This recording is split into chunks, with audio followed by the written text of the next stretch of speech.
বাংলাদেশ জামায়াতে ইসলামীর নায়েবে আমির, আন্তর্জাতিক খ্যাতিসম্পন্ন মুফাসসিরে কুরআন ও সাবেক সংসদ সদস্য আল্লামা দিলওয়ার হোসেন সাঈদীর প্রথম মৃত্যুবার্ষিকী আজ।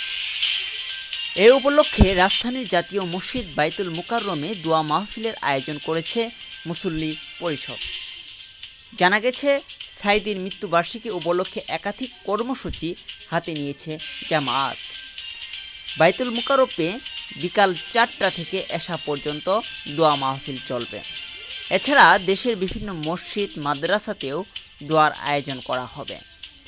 কারাবন্দী অবস্থায় ২০২৩ সালের ১৪ই আগস্ট রাতে বঙ্গবন্ধু শেখ মুজিব মেডিকেল বিশ্ববিদ্যালয়ে মৃত্যুবরণ করেন সাঈদী।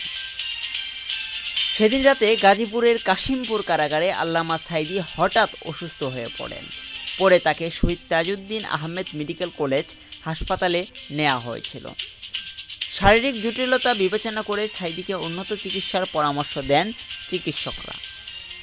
পরে কারা কর্তৃপক্ষ তাকে উন্নত চিকিৎসার জন্য বঙ্গবন্ধু শেখ মুজিব মেডিকেল বিশ্ববিদ্যালয় হাসপাতালে ভর্তি করেছিল। সেখানেই চিকিৎসাধীন অবস্থায় তার মৃত্যু হয়। জাবির আহমেদ জিহাদ, নিউজ ডেস্ক।